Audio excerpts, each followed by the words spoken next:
Hello student. তো আগের ভিডিওতে আমরা আধানের ধারণা সম্পর্কে আলোচনা করে নিয়েছি। তো আজকের এই ভিডিওতে তোমাদের কুলম্বের সূত্র এবং তারপরে কিছু টপিক আছে সেগুলো আলোচনা করব।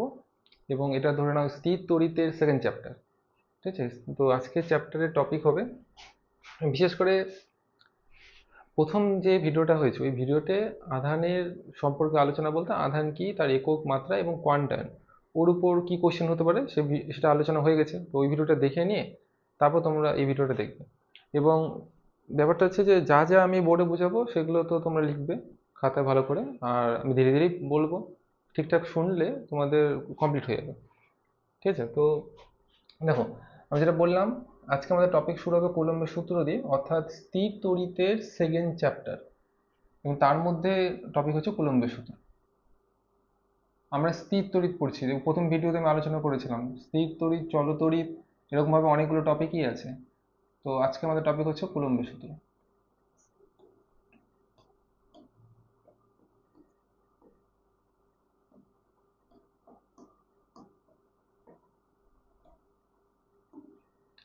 Coulomb's law.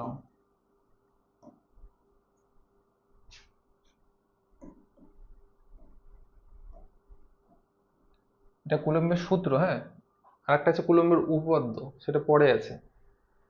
তো কুলম্বের সূত্রটাকে দেখো, আমরা আগের ক্লাসে জানলাম যে একটি যদি পজিটিভ আধান থাকে,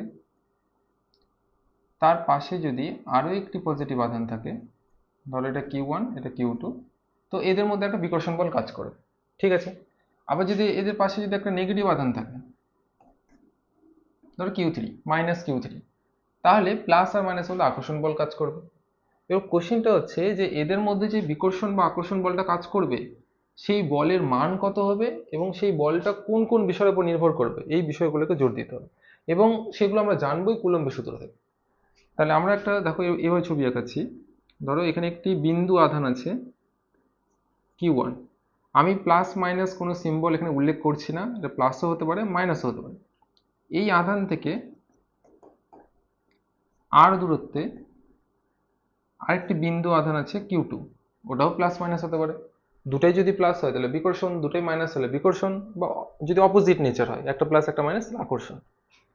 এবার কুলম্ব কি বলছে, যে কুলম্বের সূত্র বলছে যে এই দুটি আধানের মধ্যে যতটা বল কাজ করবে, মানে যাকে আমরা স্থির তড়িৎ বল বলে থাকি, স্থির তড়িৎ বল বা একে কুলম্বীয় বল বলে, এবং এই বলটা আকর্ষণ বা বিকর্ষণ দুটাই হতে পারে। এই স্থির তড়িৎ বল এফ, এফ দিয়ে বোঝাচ্ছি, কুলম্বের সূত্র অনুযায়ী এই বল আধানদ্বয়ের গুণফলের সাথে সমানুপাতিক হবে। আধানদ্বয়ের গুণফলের সাথে সমানুপাতিক, অর্থাৎ ধরে নাও Q1টাকে বাড়িয়ে দিলাম, তাহলে গুণফলটা বেড়ে যাবে, মানে তাদের মধ্যে বলটাও বাড়বে, এদের মধ্যে বলটা বাড়বে। যদি Q2টাকে কমিয়ে দাও তাহলে গুণফলটাও কমে যাবে, তাহলে তাদের মধ্যে এদের মধ্যে কার্যকর বলটাও কমে যাবে। আবার এরকমও তো হতে পারে, ধরুন এটা তুমি হচ্ছে 10 গুণ বাড়িয়েছো, Q1টাকে তুমি 10 গুণ বাড়িয়েছো, আবার Q2টাকে তুমি 10 ভাগ করে দিয়েছো। তো একে 10 গুণ বাড়িয়েছো, একে 10 ভাগ করে দিয়েছো, আলটিমেটলি গুণফলটা তো কোনো চেঞ্জ হবে না। তাহলে তখন আবার এদের মধ্যে বলটা কি থাকবে? সেম আগের মতোই থাকবে। তাহলে আধানের মানের উপর এদের মধ্যে কতটা বল কাজ করছে ওটা নির্ভর করে। আর কার উপর নির্ভর করবে? আর নির্ভর করবে এদের মধ্যবর্তী যে দূরত্ব, যাকে আমি আর দিয়ে লিখেছি, দেখো এই দেখো আর দিয়ে লেখা আছে, এই যে মধ্যবর্তী দূরত্ব, আধান দ্বয়ের মধ্যবর্তী দূরত্বের বর্গের সাথে হবে কি সমানুপাতিক। আর কোনো বিষয়ের উপর নির্ভর করে এদের মধ্যে কার্যকর বলটা? হ্যাঁ, অবশ্যই। সেটা হচ্ছে এই দুটি আধানের মাঝে এখানে যে মাধ্যমটা আছে, ধরো এই আধানটা আর এই আধানটা, মানে Q1 Q2, এদের মাঝে ধরো এখানে বায়ু মাধ্যম আছে। এখন বায়ুটা না করে আমি এখানে কি করতে পারি, এই দুটো আধানের মাঝে আমি হচ্ছে ধরো প্লাস্টিকের কিছু একটা শিট রেখে দিলাম, এভাবে রাখা আছে, আমার আমার দুটো হাতই ধরো প্লাস্টিকের শিট এরকম। তাহলে কিন্তু এদের মধ্যে যে কার্যকর বল ওটা কিন্তু চেঞ্জ হয়ে যাবে। তার মানে এই দুটি আধানের মাঝের যে মাধ্যম, এই যে এই জায়গাতে যে মাধ্যম আছে, তার উপরে নির্ভর করবে যে কি বল হবে না হবে। ঠিক আছে? ওটা দেখতে পারবো। তো আমরা যে গাণিতিক রূপটা পেলাম, এই যে কুলম্বের সূত্রের যে এই যে দুটো যে আমরা সম্পর্ক পেলাম, এদেরকে এখন একত্রিত করলে, অর্থাৎ এই দুটো থেকে আমরা পাবো F proportional Q1 Q2 by R square. দেখো এটা পেলাম। ঠিক আছে, যৌগিক ভেদের নিয়ম অ্যাপ্লাই করে আমরা পেয়ে গেলাম এটা। তারপর এই প্রপোর্শনালটাকে সরাবো, সরিয়ে এখানে আনলাম কে।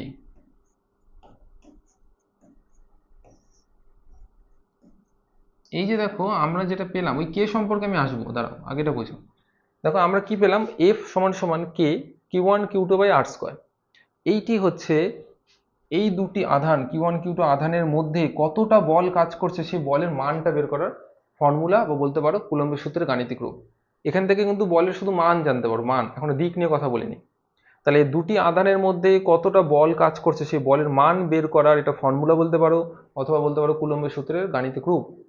ঠিক আছে, এবার ওইখানে যে কেটা আছে দেখো, এই কে প্রথমত একটি ধ্রুবক, এবং এটি নির্ভর করে দুটি বিষয়ের উপর। এক হচ্ছে মাধ্যম, কোন মাধ্যম, আধান দুটির মাঝের মাধ্যম, অর্থাৎ এই যে Q1 Q2 এর মাঝে এখানে যে মাধ্যম আছে, মানে এরকম যদি হয়, এক সেকেন্ড দাঁড়াও, ঠিক আছে, ধরো এই দুটি হচ্ছে আধান, কলম দুটি আধান, এই দুটি আধানের মাঝে এখানে দেখো বায়ু মাধ্যম আছে এখন, তো এই মাধ্যমটা এই দুটি আধানের মাঝের মাধ্যম। ঠিক আছে, তাহলে মাধ্যমের উপর নির্ভর করে।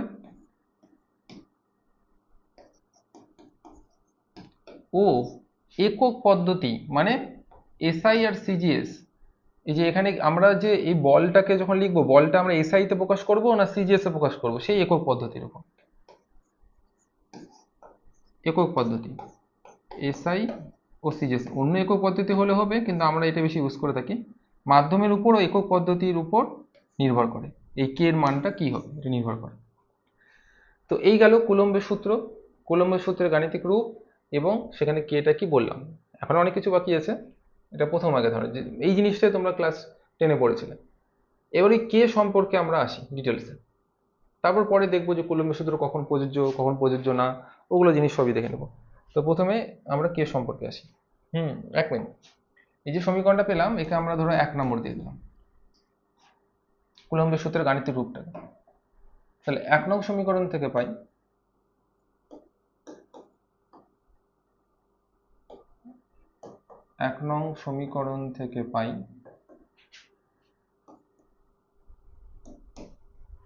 দেখো আমরা কি পেলাম, যে 1 নং সমীকরণটা কি পেলাম, f equals to K Q1 Q2 by R square. এখান থেকে আমরা কে ইকুয়ালস টু পাবো f R square by Q1 Q2, এই যে f এর সাথে R স্কোয়ার মাল্টিপ্লাই হবে আর Q1 Q2 নিচে ডিভাইড হয়ে যাবে। এইবার এখান থেকে আমরা দেখো কিছু জিনিস জানবো, কেটা সম্পর্ক জানতে হবে, এসআই পদ্ধতিতে কি হবে, সিজিএস পদ্ধতি কি হবে, এসবই জানতে হবে। তো প্রথমত দেখো আমরা কুলম্বের সূত্রকে এসআই পদ্ধতিতে লিখব, এসআই পদ্ধতিতে আমরা কুলম্বের সূত্র লিখব।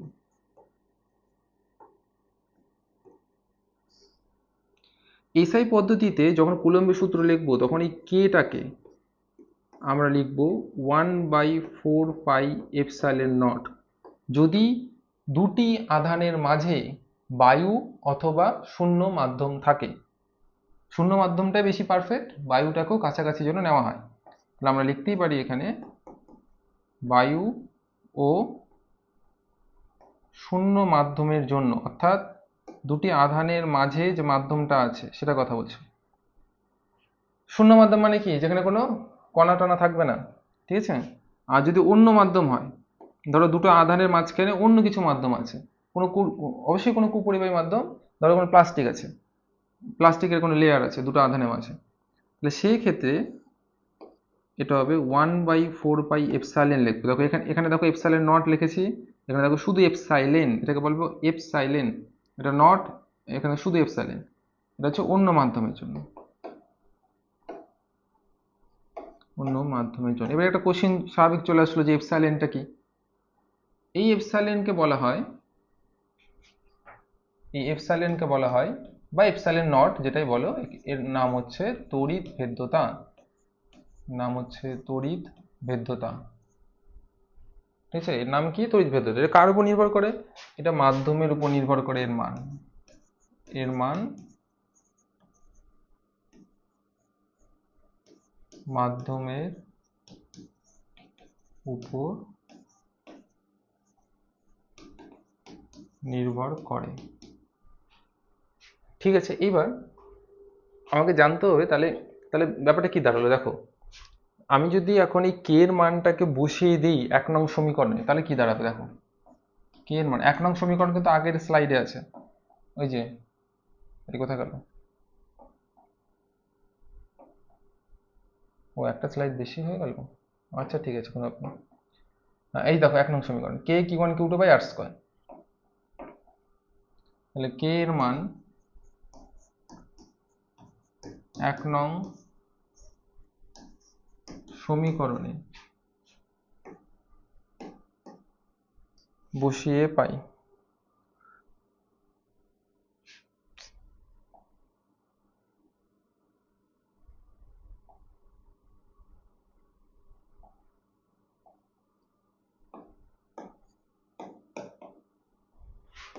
এক নং সমীকরণে বসিয়ে পাই, দেখো এফ ইকুয়ালস টু কে এর জায়গায় আমরা বসিয়ে দিলাম 1/4 পাই এপসাইলেন অথবা এপসাইলেন নট, বায়ু বা শূন্য মাধ্যম হলে epsilon naught Q1 Q2 by R square. এই দেখো এটা হয়ে গেল এসআই পদ্ধতিতে কুলম্বের সূত্র। বায়ু বা শূন্য মাধ্যমের ক্ষেত্রে, অন্য মাধ্যম হলে তুমি এপসাইলেন দিবে। এ ভালো করে লক্ষ্য করো, তাহলে দুটি আধান, মানে এখানে একটা আধান আছে, এখানে একটা আধান আছে, এদের মধ্যে যে বলটা কাজ করছে, এদের মধ্যে যে বলটা কাজ করছে সেটা কি কি বিষয় নির্ভর করলো? আধান দ্বয়ের মান, অর্থাৎ কত Q1 Q2, তাদের মধ্যে ব্যবধান কত, এই ব্যবধানটা কত, কম না বেশি। যদি আধানের মধ্যে ব্যবধান কমে যায়, আর দেখো ব্যবধানের সাথে মানে আধান দ্বয়ের দূরত্বের সাথে কার্যকর বলের সম্পর্ক ব্যস্তানুপাতিক। আধানগুলোর ব্যবধান যদি কমে যায় তাহলে এদের মধ্যে বলটা বাড়বে, ব্যবধান যদি বেড়ে যায় তাহলে এদের মধ্যে বল মানে আকর্ষণ বিকর্ষণ বলটা কমে যাবে। আর কার উপর? মাধ্যম, এই যে দেখো এপসাইলন নটটা মাধ্যমের উপর, মানে এই দুটো আধারের মাঝখানে কি মাধ্যম আছে, এখানে বায়ু না শূন্য মাধ্যম নাকি অন্য কোনো মাধ্যম বা কিছু, ধরো আমি এরকম ভাবে কিছু একটা প্লাস্টিক কাঁচ কিছু একটা এর মধ্যে রেখে দিলাম, কি হবে তাতে? তো এই বিষয়গুলোর উপর নির্ভর করবে যে এদের মধ্যে বলটা কত কাজ করবে। তো এটা গেল এসআই পদ্ধতিতে। এবার কথা হচ্ছে এই যে কে, এই যে এপসাইলেন, এদের একক মাত্রা আগে দেখে নিই। তো একটা দিয়ে কাজ শুরু করা যাক, এটা দিয়ে শুরু করছি, এটা 2 নম্বর। তো দেখো পরের স্লাইডে 2 নম্বরটা লিখতে হবে আমাকে। তোমরা সাথে সাথে নোট করে নাও, তাহলে তোমাদের ধীরে ধীরে লিখছি এগুলো কভার হয়ে যাবে। দেখো আমরা পেলাম F equals to 1/4 pi epsilon naught Q1 Q2 by R square. এখান থেকে এপসাইলন নটটা সাজাবো। যখন একক বের করব তখন তো এই 4 পাইটার কোনো ভূমিকা নেই একক বের করার ক্ষেত্রে, এই পার্টটাকে গুরুত্ব দিবে এককের সময়। তাহলে এসআই একক কার? এপসাইলন নট বা এপসাইলেন, তার একক দেখো কি হবে। উপরে কি আছে? আধান আর আধান, তার মানে কি হবে? কুলম তার স্কোয়ার। নিচে কি আছে? বল, এই যেখানে বল আছে, বলের জন্য নিউটন। আর এটা হচ্ছে আর স্কোয়ারটা কি? দূরত্ব, দুটো আধানের মধ্যে দূরত্ব। তাহলে এখানে দূরত্ব মানে এসআই তে মিটার, তার স্কোয়ার হয়ে যাবে। তাহলে এপসাইলন নটের একক কি দাঁড়ালো? Coulomb square newton inverse metre inverse square. এই তো, তাহলে তো সিজিএস একক হবে, অবশ্যই হবে সিজিএস একক। কুলমের জায়গায় চলে আসবে কি? স্ট্যাট কুলম বা ইএসইউ, ইএসইউ লিখলাম ধরো, তার স্কোয়ার। নিউটনের জায়গায় চলে আসবে ডাইন, আর মিটারের জায়গায় চলে আসবে কি? সেন্টিমিটার। এই তো, খুব সুন্দর। আচ্ছা, এপসাইলন নটের একটা মান আছে, এপসাইলন নটের মান, এপসাইলন নট লিখছি মানে মাথার মধ্যে রাখবে এটা বায়ু বা শূন্য মাধ্যমের জন্য, অন্য মাধ্যম না। তার মান হচ্ছে 8.854 10⁻⁻12 coulomb square newton inverse metre inverse square. এটা আমরা এসআইতে লিখলাম। আচ্ছা, এবার চলে আসি ওই কেটা। দেখো আমরা কে বলতে লিখেছিলাম 1/4πε0 বায়ু মাধ্যমের জন্যই বারবার বারবার বলছি বায়ু মাধ্যমের জন্য। এবার এই যে এপসাইলন নটটা আছে, এপসাইলন নটের মানটা যখন আমরা এইখানে বসিয়ে দেবো, এই যে এখানে এপসাইলন নটের জায়গায় বসিয়ে দেবো, তখন এই কে এর মানটা কি হয়? তখন এই কে এর মান আমরা ধরবো 9 × 10⁹। এটাকে মনে রাখবে, অনেক অঙ্কে এটা সাহায্য করবে যে কে এর মান 9 × 10⁹। এবার এককটা কি আছে লিখে দাও। এককটা লেখার সময় একটু ভালো করে বোঝো। এখানে এপসাইলন নটটা নিচে আছে, তার মানে এই যে এককটা এপসাইলন নটের, সেই এককটাই আসবে, মানে আসবে বলতে কুলম, নিউটন, মিটার এগুলোই আসবে, কিন্তু পাওয়ারের যে চিহ্নগুলো মানে মাইনাস প্লাস ওগুলো চেঞ্জ হবে, কারণ এপসাইলন নটটা নিচে আছে। অর্থাৎ একক হবে কুলমের পাওয়ারে চলে যাবে -2, নিউটনের পাওয়ারে হয়ে যাবে +1, যেটা লেখার দরকার নেই, +1 আবার কেন লিখতে হবে, এরকম হয়ে যাবে। তা বলতেই পারি আমরা এটা নিউটন, তার coulomb inverse square newton metre square. তো এই গেল এসআই পদ্ধতিতে কুলম্বের সূত্র, যেখানে বিষয় গুরুত্ব দিতে হবে এটা। হ্যাঁ, এখনো মাত্রাটা বের করা দেখায়নি, এপসাইলন নটের মাত্রাটা বের করতে হবে। তো এগুলো নোট ডাউন করো, ঠিক আছে? এগুলো সবই লাগবে কিন্তু অঙ্কে, অঙ্ক করার সময় এগুলো সব লাগবে। অঙ্ক দেখাবো, তার ছোটখাটো অঙ্ক হলেও দেখাবো।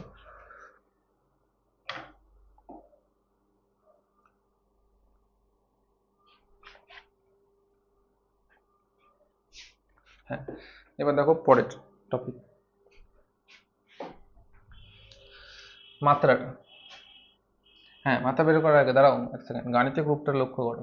এই যে এই গাণিতিক রূপটা আবার লাগবে মাত্রা বের করার জন্য। কি আছে উপরে Q1 Q2, নিচে F_r²। মাত্রার ক্ষেত্রেও তো এই ধ্রুবকটা কোনো আমার কাজে নেই, ঠিক আছে? শুধু এই ভৌত রাশি টার্মগুলোকে ফোকাস করো, Q1 Q2/F_r²। তাহলে এপসাইলন নটের মাত্রা, এটা কিন্তু কোশ্চেন হতে পারে কোন এমসিকিউ, যে এপসাইলন নটের মাত্রা কোনটি, প্র্যাকটিস করে যাও, নাহলে পরীক্ষা হলে হা করে থাকবা। তাহলে এপসাইলন নটের মাত্রা, ওই গাণিতিক রূপটা কাজে লাগাও, 1/4π Q1 Q2/F_r²।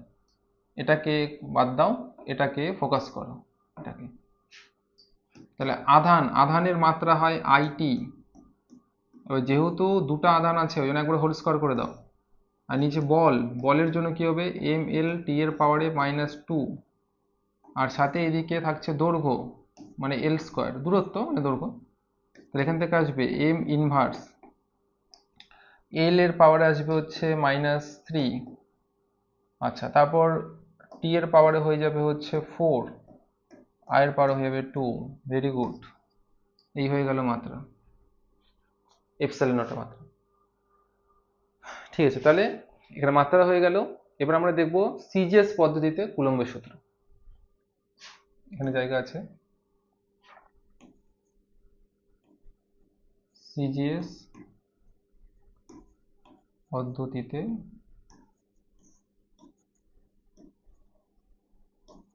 কুলম্বের সূত্র। ওই ধারটাকে দেখা যাচ্ছে, লিখে তো ফেললাম। দেখা যাচ্ছে, অনেকটা জায়গা আছে। দেখো, সিজিএস পদ্ধতিতে যদি আমরা বিশেষ করে ফোকাস করি বায়ু ও শূন্য মাধ্যম, বায়ু ও শূন্য মাধ্যম, বারবার বলছি এই বায়ু বা শূন্য মাধ্যম মানে আধান দ্বয়ের মধ্যের মাধ্যম, তাহলে সেই ক্ষেত্রে কে এর মান 1 নেওয়া হয়। কেন 1 নেওয়া হয়? কারণ দেখো আমরা এসআইতে কি দেখলাম, কে মানে আমরা দেখলাম এসআইতে 1/4πε0। সিজিএস পদ্ধতিতে এই এপসাইলন নটের মানটা 1/4π নেওয়া হয়, ওইটা ওখানে বসিয়ে দিলে কে এর মান 1 আসে। তো তুমি মনে রাখো এটা সিজিএস পদ্ধতিতে কে এর মান 1 নেওয়া হবে।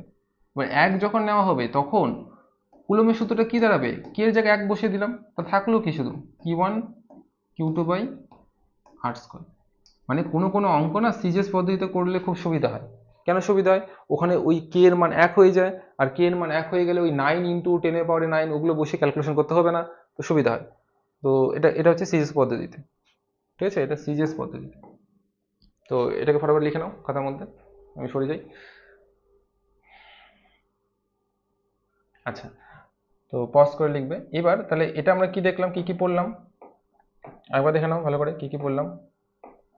প্রথমত আমরা কুলম্বের সূত্র কি তা আলোচনা করলাম, গাণিতিক রূপ কি মানে যেখান থেকে দুটো আধানের মধ্যে বল বের করতে পারবো, সেখান থেকে কে বলে একটা টার্ম আসলো, কে একটা ধ্রুবক আসলো, সেটা সম্পর্কে আমরা দেখলাম। ও তারপর এটা পেজ ফাঁকা গেছে, হ্যাঁ। এবার এখান থেকে কে এসআই পদ্ধতিতে কুলম্বের সূত্র কি হবে সেই সম্পর্কে দেখলাম, ওখান থেকে এপসাইলের নট মানে তড়িৎ ভেদ্যতা সম্পর্কে দেখলাম, তার একক মাত্রা মান কি হবে ওগুলো বের করলাম, সিজিএস পদ্ধতিতে কুলম্বের সূত্র কি হবে এগুলো আলোচনা করলাম। এইবার আমরা দেখব যে এই কুলম্বের সূত্র কখন প্রযোজ্য হবে। কিছু বইতে দেখবে এটা লেখা আছে কুলম্বের সূত্র প্রযোজ্য হওয়ার শর্ত, বা যেটা থাকতেই হবে। তো প্রথমত দেখো আমরা কি টপিক পড়ছি, স্থির তড়িৎ। আচ্ছা ওটা সম্পর্কে বলছি, তো শর্তগুলো আগে লেখো। তো কুলম্বের সূত্রের শর্ত হেডিংটাকে করে নিয়ে যাক, কুলম্বের সূত্রে শর্ত। দেখো প্রথমত বলা হচ্ছে যে আধান যেগুলো আমরা ছবিতে আঁকিয়েছিলাম, এরকম এরকম ছবিটা আঁকিয়েছিলাম বিন্দু বিন্দু করে, এরকম ভাবে একটা, এইভাবে একটা, এভাবে একটা আধান Q1, একটা আধান Q2, মানে আধানগুলোকে হতে হবে, আধানদ্বয় হতে হবে বিন্দু আধান।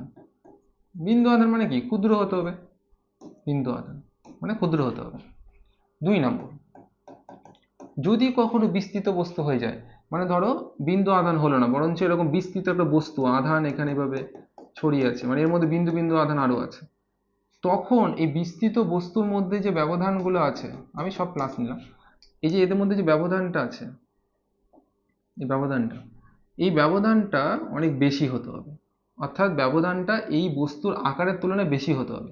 এতে কি সুবিধা, দেখো এই কলমটা আমার যখন কাছে আছে তখন কলমটা এতটা দৈর্ঘ্যের মনে হচ্ছে, কিন্তু এই কলমটাকে যদি আমি মোটামুটি 100 মিটার দূরে নিয়ে চলে যাই বা 200 মিটার দূরে, তখন কলমটাকে আর আমার কাছে এতটা দৈর্ঘ্য মনে হবে না, তখন একটা ছোট আকারে মনে হবে বস্তু।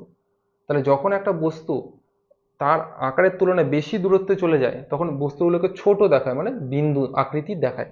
অর্থাৎ এই দুটো বস্তু যখন কাছাকাছি থাকবে তখন এটা বিস্তৃত বস্তুর মতো আলোচিত হবে, কিন্তু যদি এই দুটো বস্তু একে অপরের থেকে অনেক দূরে থাকে তাহলে একে অপরের সাপেক্ষে এরা কি হয়ে যাবে, ছোট ছোট আকৃতির হয়ে যাবে, মানে দূরত্বটা অনেক বেশি হলে তখন আমরা কুলম্বের সূত্র অ্যাপ্লাই করতে পারবো।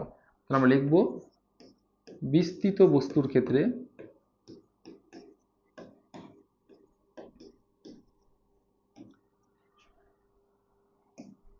এদের মধ্যে ব্যবধান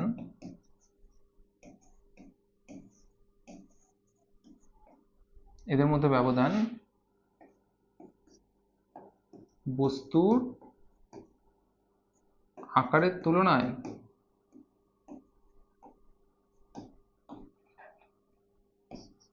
অনেক বেশি হতে হবে,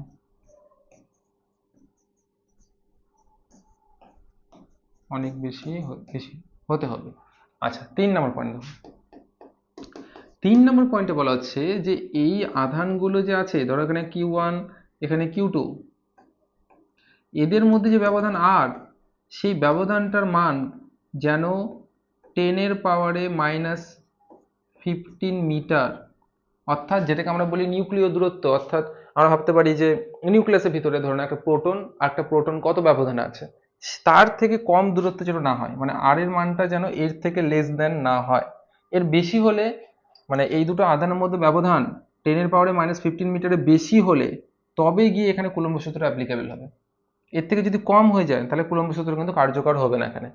তাহলে আমরা একটা কোশ্চেন এখানে আসতে পারে যে ধরো নিউক্লিয়াসের ভিতরে প্রোটন আছে, নিউটনও আছে, নিউটন তো ওভারঅল নিস্তড়িত কণা ধরি আমরা, তো সেই ক্ষেত্রে ওখানে কুলম্বীয় বলের কোনো চিন্তা ভাবনা করা হবে না, কিন্তু প্রোটনগুলোর মধ্যে তো কুলম্বীয় বল কাজ করবে, কিন্তু কি তাই সবগুলোর সাথে কি কাজ করবে, এখানে একটা ব্যাপার থাকতে পারে।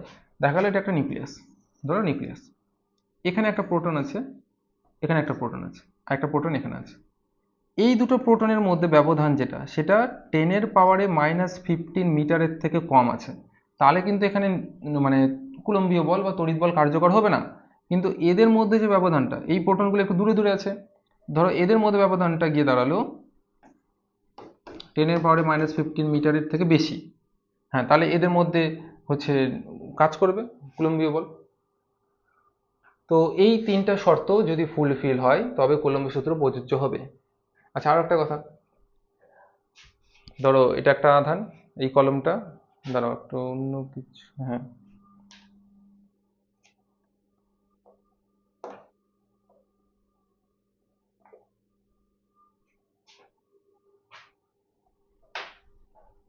ধরো এই চশমার কেসটা, এটাকে নাও, এই কলমটাকে ধরো, এই দুটো আধান, ঠিক আছে, এই দুটো আধান।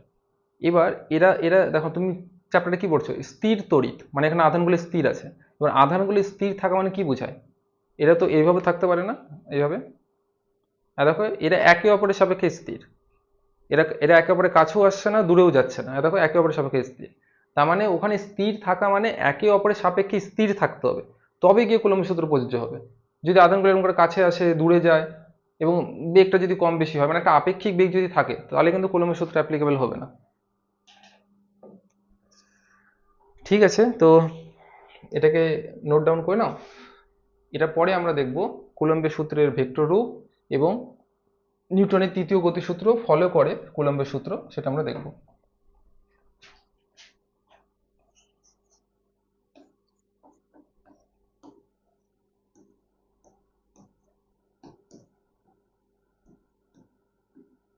কুলম্বের সূত্রের ভেক্টর রূপ।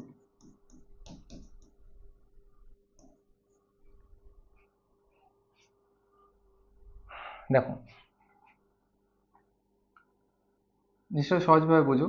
এখানে এখানে এটাও বুঝতে পারবে যে এদের মধ্যে যে কার্যকর বলটা সেটা কোন দিকে কাজ করবে, সেটা সম্পর্কে বলবো। তো ধরো এখানে একটা আধান আছে Q1, এখানে আরেকটা আধান আছে Q2। এবার এদের অবস্থান বোঝানোর জন্য আমি এক্স আর ওয়াই অক্ষের সাহায্য নিচ্ছি। তাহলে এটা হয়ে গেল মূল বিন্দু। এবার এই মূল বিন্দু থেকে Q2 আধানের অবস্থান বোঝানোর জন্য নিলাম R2 ভেক্টর, আর Q1 আধানের অবস্থান বোঝানোর জন্য নিলাম R1 ভেক্টর। তার মানে R2 R1 হচ্ছে এরা অবস্থান ভেক্টর, অর্থাৎ মূল বিন্দুর সাপেক্ষে ভেক্টর, যারা Q1 Q2 কোথায় আছে বোঝাচ্ছে। এবার কথাটা হচ্ছে তাহলে Q1 এর রেসপেক্টে Q2 টা কোথায় আছে, যাকে আমরা সরণ ভেক্টর বলে থাকি। ধরো আমি এটা নাম দিলাম R ভেক্টর। এবার এদের মধ্যে তো কুলম্বীয় বল কাজ করবে, এরা দুটোই আধান। সেই কুলম্বীয় বলটা কি হবে দেখো, এবার এফ, একটা ভেক্টরে কি থাকে, মান ও দিক থাকে, তাকে মানটা লিখি। দেখো আমি এসআই ফলো করছি, 1/4πε0 Q1 Q2 বাই R², কোনো সমস্যা নেই, খুব ভালো। এটা হচ্ছে এদের মধ্যে কার্যকর মান। এবার এবার একটু ভালো করে শুনবে, এদের এই আধান দ্বয়ের মধ্যে যে কুলম্বীয় বলটা কাজ করে, সেটা এদের যে সংযোজক সরল রেখা, সেই রেখা বরাবর কাজ করে। অর্থাৎ এই Q1 আধান Q2 কে যদি সাপোজ বিকর্ষণ করে, ধরো দুটাই প্লাস, তাহলে Q1 Q2 কে বিকর্ষণ করবে। এই দেখো, এই যে এটা হচ্ছে এদের সংযোজক সরলরেখা, যে এইটা, এই সংযোজক সরলরেখা বরাবর বিকর্ষণ করবে, মানে ওদিকে ঠেলবে, যা তুই ওদিকে যাও, ঠেলবে। একইভাবে এই যে Q2, এই কিউ টু Q1 কে ঠিক এই সংযোগ সরলরেখা বরাবর এদিকে বিকর্ষণ করবে, যে যা তুই উপরে যা এদিকে। ঠিক আছে, তাহলে এটা হচ্ছে এফ, এদিকে। এবার ব্যাপারটা বোঝো, তাহলে এফটা যে কাজ করছে সেটা কোন রেখা বরাবর কাজ করছে, আধান দ্বয়ের সংযোজক রেখা বরাবর কাজ করে। আর এই এই দিকটা বোঝানোর জন্য সাপোজ ধরো Q1 Q2 কে এদিকে ঠেলছে, তাহলে Q1টা যদি Q2 কে নিচের দিকে ঠেলে, মানে এই এই ডান দিকে এদিকে ঠেলে, তাহলে এফ এর যে দিক এবং এই যে আর ভেক্টরের দিক, এরা একই দিকে। দেখো আমি অ্যারোটা দিয়ে বোঝাচ্ছি একই দিকে। তাহলে তার মানে আমি দিক বোঝানোর জন্য এখানে কি দেবো, আর ক্যাপ। কেন হঠাৎ করে আর ক্যাপ কেন? কারণ 11-এ পড়েছো কি তোমরা, আর ক্যাপকে কি বলে, একক ভেক্টর। একক ভেক্টরের কাজ হচ্ছে কি, অ্যাকচুয়ালি যার মান এক এবং স্পেসিফিক, তাকে মানে ইউজ করা হয় কেন, কোনো দিক নির্ণয়ের জন্য বা দিক বোঝানোর জন্য। তাহলে Q1 Q2 কে দেখো আর ভেক্টর বরাবরই এদিকে ঠেলছে, তাহলে এফ এর দিক এবং আর ভেক্টরের দিক একই হবে, ওই জন্য আর ক্যাপ। আবার এটাও তোমরা শিখেছো যে একক ভেক্টরকে আমরা এইভাবে প্রকাশ করে থাকি, এটা হচ্ছে মূল ভেক্টরটা, এটা হচ্ছে তার মান। তাহলে আমরা যদি এই আর ক্যাপের মানটাকে ঠিক এখানে বসিয়ে দিই, এই জায়গাটাতে বসিয়ে দাও, তাহলে ভেক্টর রূপ এটাও হবে, যে F vector equals to 1/4πε0 Q1 Q2 by R², এদিকে আর ভেক্টর, এখানে আর চলে আসলো, মানে আমি আর ক্যাপের জায়গায় ওই আর ভেক্টর বাই আর বসিয়ে দিলাম। এবার নিচের দেখো এই দুটো টার্ম গুণ হয়ে যাবে, গুণ হয়ে ফাইনালি এটা ভেক্টর রূপ হয়।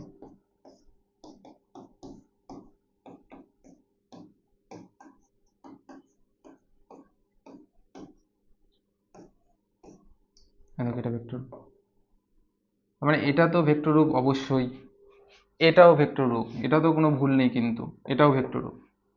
দুটা ব্যাপারটা কি, ওটাতে লেখা আছে আর ভেক্টরের সাপেক্ষে, এটা আর ক্যাপের সাপেক্ষে। আচ্ছা, এটা একটা ব্যাপার গেল। আরেকটা কি ব্যাপার, Q1 Q2 কে যতটা বল দিয়ে ঠেলবে, Q2 Q1 কেও ততটাই বল দিয়ে ঠেলছে, শুধু Q1 Q2 কে ঠেলছে নিচের দিকে, Q2 Q1 কে ঠেলছে উপরের দিকে। তাহলে বলগুলো কি সমান এবং বিপরীত দিকে কাজ করছে। দেখো এখান থেকে আমরা বলতে পারি যে কুলম্বের সূত্র নিউটনের তৃতীয় গতিসূত্র মেনে চলে।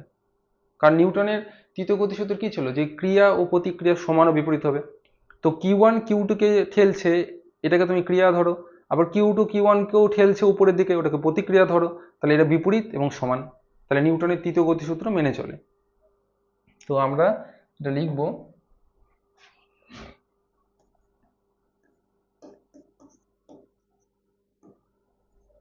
কুলম্বের সূত্র।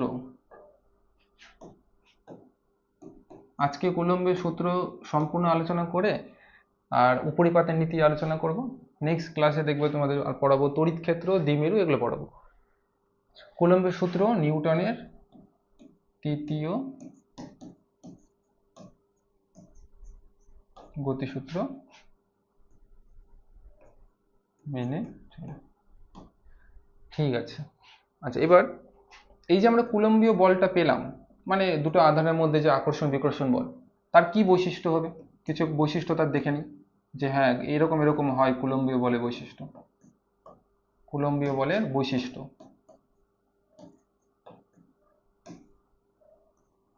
দেখো এরকম ব্যাপার হবে। 1 নম্বর দিয়ে লিখছি। প্রথমত এই বলটি, মানে এখানে একটা ছবি দিয়ে দিই, এই যে একটা আধান Q1, এই একটা আধান Q2, ব্যবধান R, এদের মধ্যে একটা বল কাজ করছে F। সেই এফটা আমরা আজকে দেখলাম কুলম্বের সূত্র থেকে, কে Q1 Q2/r²। তুমি যদি এসআই ফলো করো তো কে এর জায়গায় তুমি 1/4πε বসাবে, তুমি যদি সিজিএস ফলো করো কে এর জায়গায় তুমি বায়ু মাধ্যমের জন্য 1 বসাবে।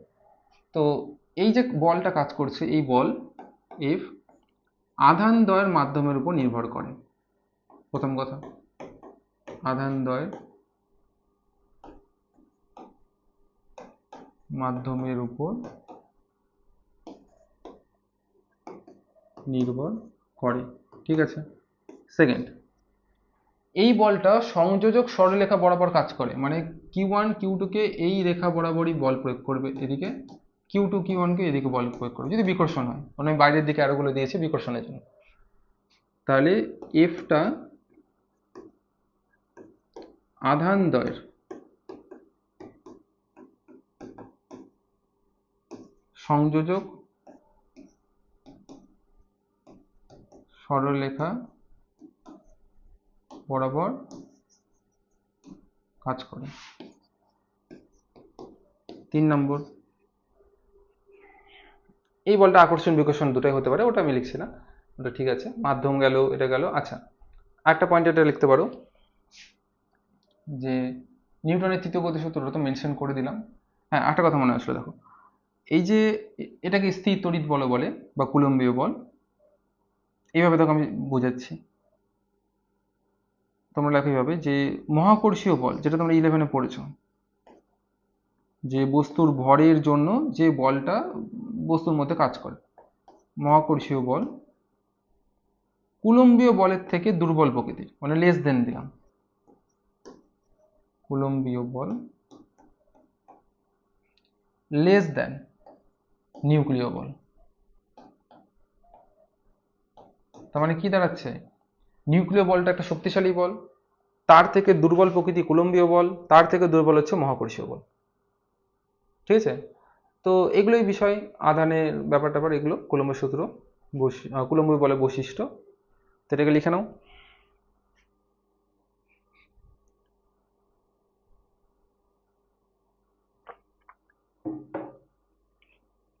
দেখো এরপর যেটা আমাদেরকে দেখতে হবে, ভেক্টর রূপ হলো, কুলম্বীয় বল হলো, কিছু কোশ্চেন আগে হোক, তারপর উপরিপাতের নীতিতে কয়েকটা কোশ্চেন করবো, তারপর আজকে দেখা যাবে। তারপর দেখো এবার কিছু কোশ্চেন, কুলম্বের সূত্র, গাণিতিক রূপ, এগুলো কাজে লাগে। প্রথমে সহজ কোশ্চেন, এখানে একটি আধান আছে Q1, এর মান ধরো 2 কুলম।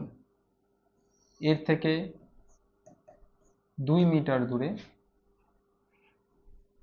আরেকটি আধান আছে Q2, তার মান 3 কুলম। এদের মাঝে এখানে বায়ু আছে, বায়ু মাধ্যম আছে, এই দুটো আধানের মাঝে বায়ু আছে। তাহলে এখানে কুলম্বীয় বল কত হবে? F ইকুয়ালস টু 1 বাই, দেখো আমি যার ডেটাগুলো দেখছি, মিটার মানে এসআই, কুলম মানে এসআই, তাহলে আমি এসআই ফলো করব, মানে আমার অ্যান্সারটা কুলম্বীয় বলটা নিউটনে আসবে। তাহলে Q1 Q2 by R square. এবার এই যে মানটা আছে, এর মান আমরা জানি এসআইতে কত, এটা মানে কে মানে এটা মান হচ্ছে 9 ইন্টু 10⁻৯। Q1 কত দিয়েছে 2, Q2 কত দিয়েছে 3, এখানে আর কত দিয়েছে 2, তার আবার স্কোয়ার হবে। তাহলে এটা আসবে এদিকে 3 নং 27, আচ্ছা এখানে একটা 2 কাটবে, তাহলে নিচে একটা 2 থাকলো, আর দিক থেকে আসলো 10⁻৯ যা আছে তাই থাকলো। এবার এটাতে ভাগ করো, 13.5, এদিকে 10-এর মাথায় 9, এত নিউটন। ঠিকই আছে, চলো এবার অন্য কোশ্চেন। তো এর পরের কোশ্চেন যেটা আছে সেটার জন্য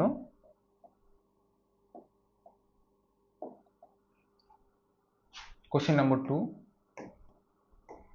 বললো যে দুটি আধানের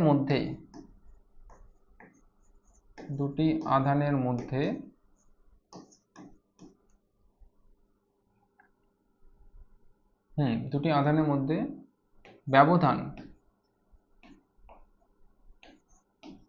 দ্বিগুণ করে দেওয়া হলো, তার ব্যবধানটা বেড়ে গেল, দ্বিগুণ করা হলো, তবে কুলম্বীয় বলের কি পরিবর্তন হবে? দেখো এত সোজা কোশ্চেন পরীক্ষায় দিবে না, কিন্তু এটা মাথায় রাখো। তো ঠিক আছে, এটা জাস্ট আগে বেসিক আলোচনা করছি। তো ব্যবধান দ্বিগুণ করা হলো, তবে কুলম্বীয় বলের কি পরিবর্তন হবে? দেখা গেলো তুমি এত সোজা সোজা কোশ্চেন প্র্যাকটিস করে গেছো, পরীক্ষায় এরকম তুমি হতাশ হয়ে গেলে। তো দুটি আধানের মধ্যে ব্যবধান দ্বিগুণ করা হলো, তবে কুলম্বীয় বলের কি পরিবর্তন হবে, এটা কোশ্চেন করেছে। ঠিকই আছে, ভালো কোশ্চেন, কোশ্চেন তো সব ভালোই হয় তাই না?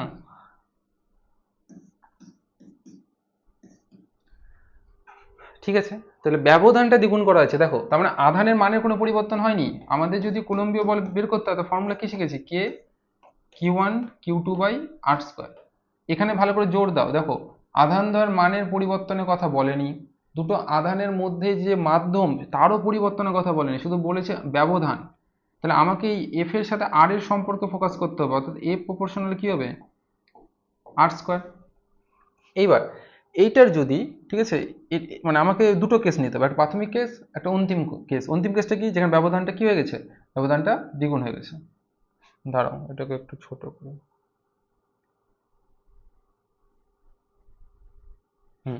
এবার দেখো, এবার আমরা এটাকে না এভাবে অনুপাত করে সাজাবো। এই ধরনের অঙ্ক যখন দিবে না তখন অনুপাত করে সাজাবো। এই যে তোমরা টেকনিকগুলো শেখো যে কিভাবে সলভ করবে। তো দেখো ব্যস্তানুপাতিক আছে, তাহলে F1 যেহেতু উপরে আছে তাহলে R1টা কি নিচে আসবে, এতখানি ব্যস্তানুপাতিক আছে মাথায় রাখো। তাহলে F2 নিচে আছে, তাহলে R2টা কি যাবে, উপরে যাবে। এবার R2টাকে তোমরা অন্তিম ধরো, R1টাকে তোমরা প্রাথমিক ধরো, মানে প্রাথমিক ব্যবধান, আর R2কে তোমরা অন্তিম ব্যবধান ধরো। ঠিক আছে, R2কে কি ধরবে, অন্তিম ব্যবধান।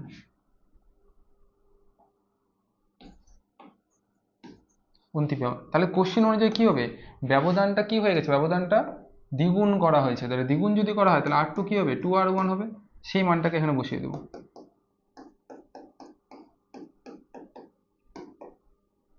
তাহলে 2R1 তারপর স্কোয়ার হবে, নিচেও R1 স্কোয়ার আছে, তাহলে 4R1 স্কোয়ার, নিচেও R1 স্কোয়ার, তাহলে R1 স্কোয়ার কেটে গেল।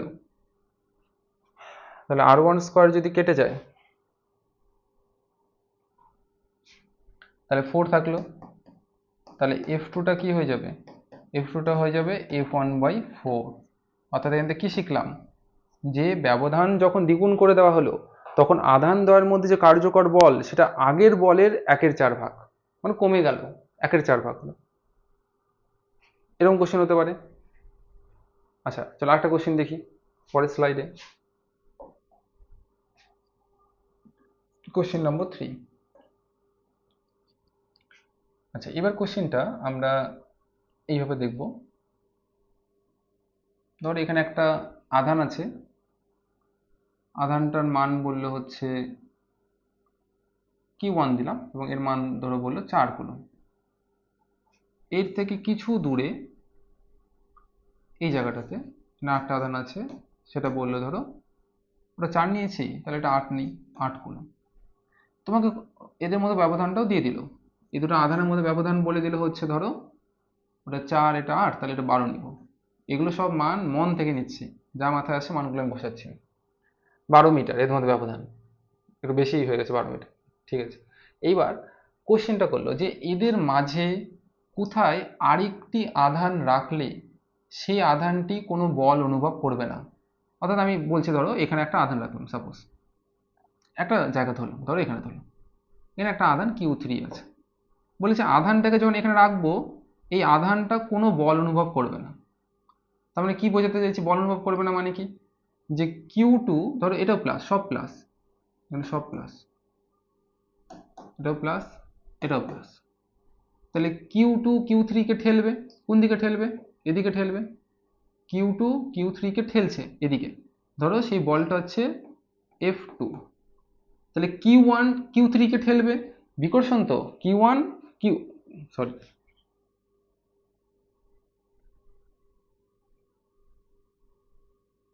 এই নিচ জায়গায় যাও, হ্যাঁ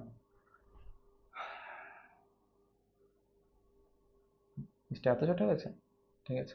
দেখো Q1 Q3 কে ঠেলছে, এদিকে ঠেলবে, তাহলে এদিকে বিকর্ষণ করছে, ধরো এটা F1। তাহলে এই যে Q3 এর উপর মোট বল 0 কখন হবে, যখন এই দুটো বল তো উল্টা দিকে আছেই, সাথে সমানও হবে। অর্থাৎ F1 সমান সমান যদি F2 হয়, তাহলে এই Q3 এর উপর কোনো বল কার্যকর হবে না। আমাকে এই বলগুলো বের করতে হবে। তার জন্য কি করব, ধরো Q3 থেকে Q2 এর ব্যবধান আমি ধরলাম x। আমাকে বলেছে না কোথায় রাখতে হবে, কোথায় মানে কি, যে কত দূরে রাখতে হবে, সেটার জন্য, সেটা বোঝানোর জন্য আমি Q2 থেকে দূরত্বটা নিলাম।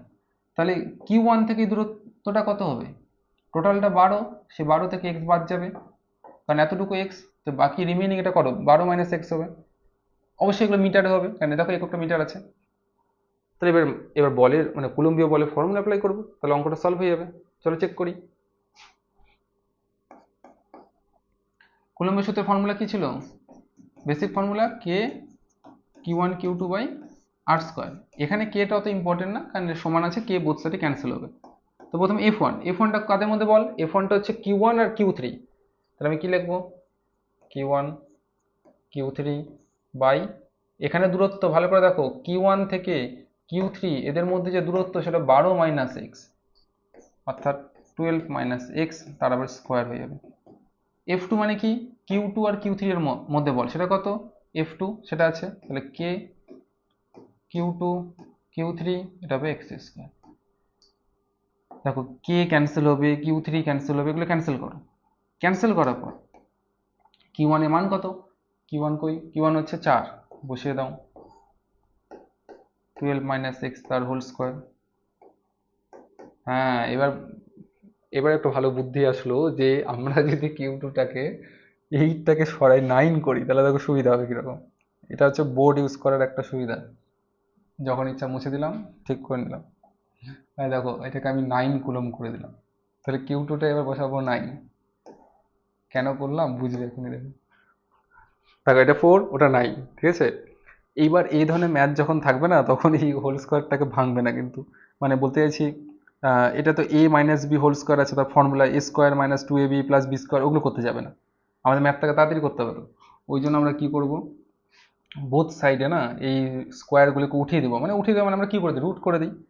অর্থাৎ আমি এরকম করে দিয়ে যাচ্ছি, দেখো এদিকে 2 হয়ে যাবে, এদিকে 12 মাইনাস এক্স হয়ে যাবে, একদিকে প্লাস মাইনাস দিয়ে দাও, এখানে 3 হবে, এখানে এক্স হবে। মানে আমি ধরো এদিকে স্কোয়ারটা বোথ সাইডে রুট করে দিলাম, এরকমভাবে বোথ সাইডে রুট করে দিলাম। বোথ সাইডে রুট যদি করে দাও, তাহলে 4-এর জন্য কি আসবে 2, আর নিচে স্কোয়ারটা সরে নিচের টার্মটা থাকলো, এখানেও তাই আসবে। আর রুট বোথ সাইডে করলে তখন প্লাস মাইনাস আসবে। এইবার তুমি একবার প্লাস ধরে ক্যালকুলেশন করবে আর মাইনাস ধরে ক্যালকুলেশন করবে। আমি প্রথমে প্লাস ধরে ক্যালকুলেশন করছি, দেখি কি হয়। তাহলে 2/12 মাইনাস এক্স 3/x, সেটা সলভ করতে হবে।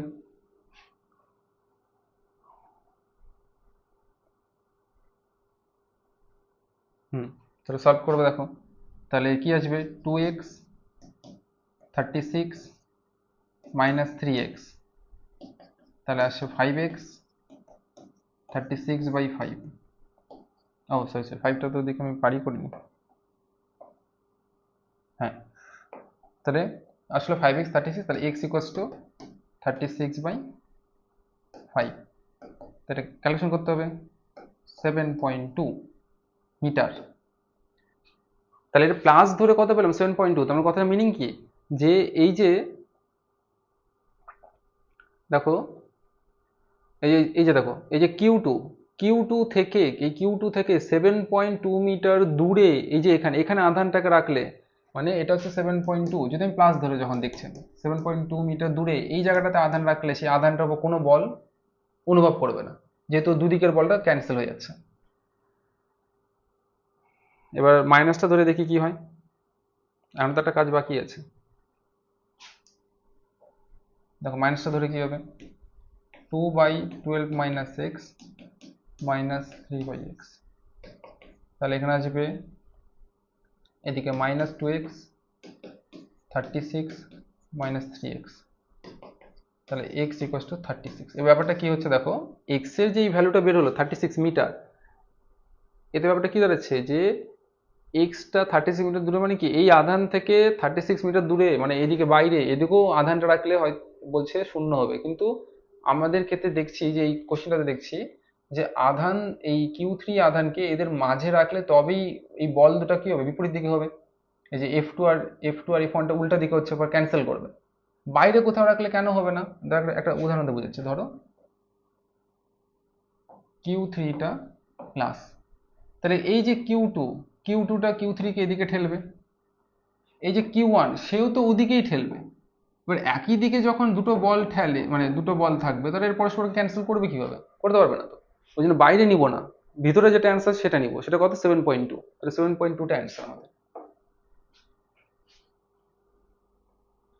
তো পরীক্ষায় কিন্তু এরকম কোশ্চেন আসবে, যেটা এখন করালাম, এই জাতীয় কোশ্চেন আসবে। ঠিক আছে, তো তোমরা এটার জন্য রেডি থেকো। চলো পরের স্লাইডে যাই আমরা, পরের কোশ্চেন দেখি। সেটা হচ্ছে, মানে টপিক দেখি উপরিপাতের নীতি। কতক্ষণে ভিডিও হলো, ঠিক আছে। দেখো উপরিপাতের নীতিটা আলোচনা হোক।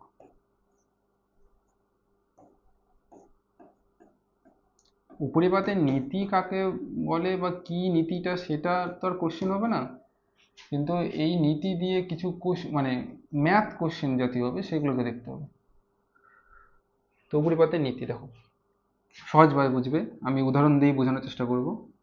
দেখো কুলম্বের সূত্র যখন আমি বোঝাচ্ছিলাম, তখন বারবার আমি দুটি আধানই নিচ্ছিলাম, এক হচ্ছে ওই কিউ1 আর হচ্ছে ওই কিউ2, এদের মধ্যে ব্যবধান দিয়েছিলাম, বারবার দিয়েছিলাম, আর এদের মধ্যে কুলম্বীয় বল কাজ করে এভাবে বলছিলাম। কিন্তু এখানে যদি আরো একটা আধান থাকে, সাপোজ ধরো আমি বললাম এখানে একটা আধান আছে কিউ3, এখানে আর একটা আধান আছে এই যে এই জায়গাতে ধরো কিউ4। এবার আমি তোমাকে কোশ্চেন করলাম যে এই যে কিউ3 কিউ2 কিউ4, এই যে এই আধানগুলো এই কিউ1 এর উপর কতটা বল প্রয়োগ করবে, সেটা আমি জানতে চাই। তখন উপরিপাতের নীতি কাজে লাগবে। তখন উপরিপাতের নীতি কি বলছে, যে যখন দুইয়ের বেশি আধান আছে, যেমন এখানে দেখো 4টি আধান আছে, সেই 4টি 5টি 6টি যাই বেশি আধান আছে, তখন কোনো আধানের উপর যদি আমাকে বল বের করতে হয়, যেমন দেখো কিউ4 কিউ1কে এদিকে ঠেলছে, নাম দিলাম ধরো এফ4, সব প্লাস ধরছি, সব প্লাস, ওই জন্য বিকর্ষণ মানে ঠেলছে। কিউ2 কিউ1কে এই বরাবর ঠেলবে, ধরো এটা দিলাম এফ2। আর কিউ3 কিউ1কে এই বরাবর ঠেলবে, ধরো এটা নাম দিলাম আমি এফ3। ভেক্টর চিহ্ন দিলাম, বল তো ভেক্টর রাশি। তো উপরিপাতের নীতি বলছে যে এই কিউ1 এর উপর মোট কার্যকর বল এই বাকি আধানের জন্য হবে এই বলগুলোর ভেক্টর যোগ, অর্থাৎ Q1 এর উপর মোট বল টোটাল মানে লব্ধি, সেটা হবে ভেক্টর যোগ কার কার, F2, F3 আর F4। তাহলে আবার বলছি শোনো, Q1টার উপর মোট বল বাকি আধানগুলোর জন্য কি করতে হবে, সবগুলো প্রত্যেকটা জোড়া জোড়া আধান যে আছে তাদের জন্য যে বলগুলো বের করেছি, যে Q3 Q1 এর জন্য F3, Q4 Q1 এর জন্য F4, এরকম যে জোড়া জোড়া আধান নিয়ে যে বলগুলো বের করেছি তাদের ভেক্টর যোগ করে দেবো, সেটাই হবে এই Q1 এর উপর মোট বল। এবং এখানে আরেকটা ব্যাপার, যখন আমি এই Q1 Q3 নিয়ে ক্যালকুলেশন করছি তখন আমি মানে তখন বাকি আধানগুলো উপস্থিতি আমি ধরবো না, ওরা নেই এখন, যখন আমি এই দুটো নিয়ে ক্যালকুলেশন করছি। যখন আমি Q1 Q2 নিয়ে ক্যালকুলেশন করব তখন Q4 আর Q3 কে আমরা ভাববো না, জোড়া আছে। এরকম জোড়া জোড়া আধানের জন্য ভেবে ভেবে আগে এই বলগুলো বের করো, তারপর সেই বলগুলোর ভেক্টর যোগ করে দাও, এটাই উপরিপাতের নীতি বলছে। তাহলে আমরা পেয়ে যাব যে এই যে Q1টা এর উপর মোট বল কত হচ্ছে। এবার ভেক্টর যোগ তো বলে দিলাম, ভেক্টর যোগ করো, কিন্তু যারা ভেক্টরে হচ্ছে 11-এ ঠিকঠাক পড়োনি তাদের তো এবার একটু অসুবিধা হবে। এই জন্য সবসময় কি বলা হয় যে পড়াশোনাটাকে কন্টিনিউ রাখতে হবে, এক্সেস যদি না পড়ো না পড়বে, কিন্তু ফ্লোটা মেনটেন করতে হয়।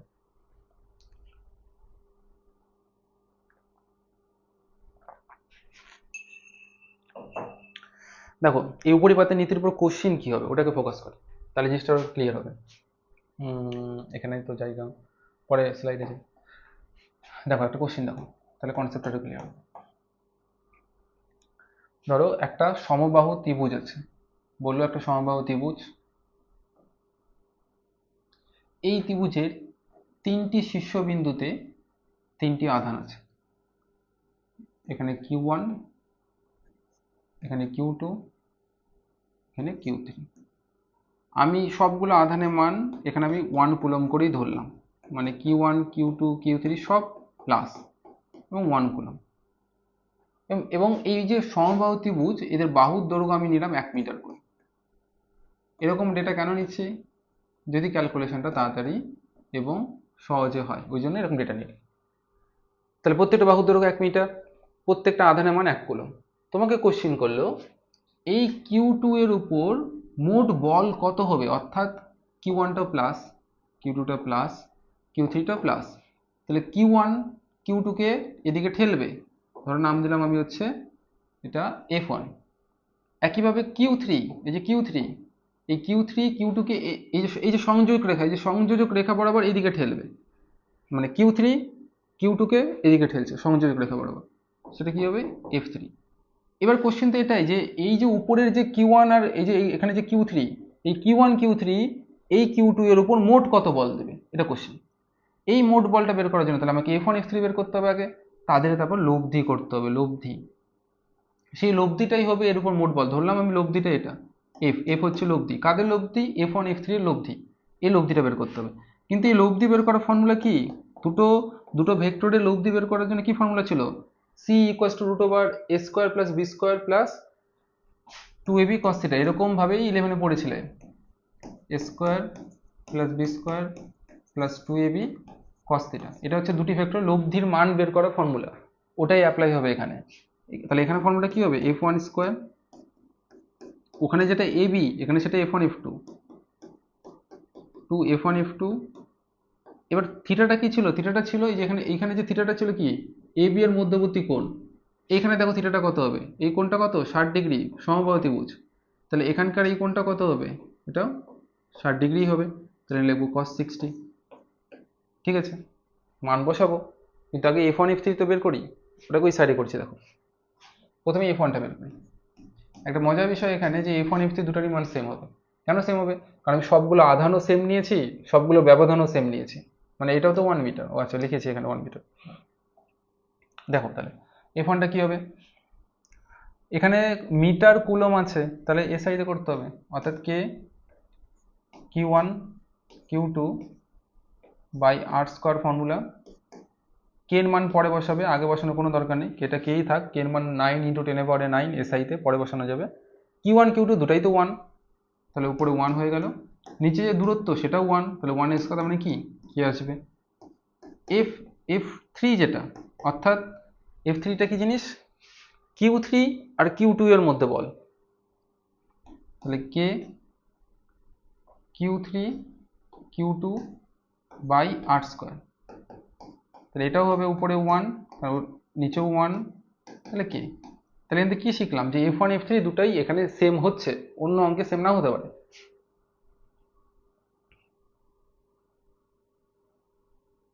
এটা তো অত্যাধিকই ছোট হয়ে গেল।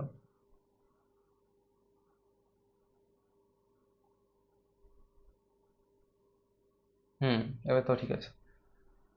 এবার দেখো আমরা কি করব, আমি এখানে মানগুলো বসাবো, দুটারই মান তো কে, তাহলে কে স্কোয়ার প্লাস কে স্কোয়ার প্লাস 2, F1 F2 দুটাই তো কে কে, তার মানে আবার কে স্কোয়ার হবে, আর cos 60 কত হবে হাফ, তাহলে এটাকে ব্র্যাকেট করে দিই, এই 2 কেটে গেল, তাহলে কি আসছে 3 কে স্কোয়ার, তার মানে লব্ধি বল কত হচ্ছে √3 কে। এটা হচ্ছে লব্ধি বলের মান। এগুলো কোশ্চেন থাকতে পারে, সে কে এর মান তুমি বসিয়ে দিও 9 × 10⁻৯ পেয়ে যাবে, আর √3 এর জায়গায় যদি ক্যালকুলেশন করতে চাও তো সংক্ষেপে 1.7 করে এখানে 9 যদি নিউমেরিক্যাল ভ্যালু দেওয়া থাকে অপশানে, তো টোটাল √3টাকে তুমি 1.7 ধরে নিবা, তাহলে কাজ চলে যাবে তোমার। তো এইভাবে এইসব অঙ্ক থাকে, এটা তো একটাই অঙ্ক হলো, ঠিক আছে। তো নেক্সট দিন উপরিপাতের নীতির উপর আরও অঙ্ক দেখবো, আর দুটো অঙ্ক দেখবো। আর ওই দিন গিয়ে আমরা তড়িৎ ক্ষেত্রটা দেখবো, তড়িৎ ক্ষেত্র কি সেটা সম্পর্কে দেখবো, এবং দ্বিমেরু সম্পর্কে আলোচনা করবো। তো আজকে ক্লাস এইটুকু, এগুলো নোট ডাউন করে প্র্যাকটিস করো।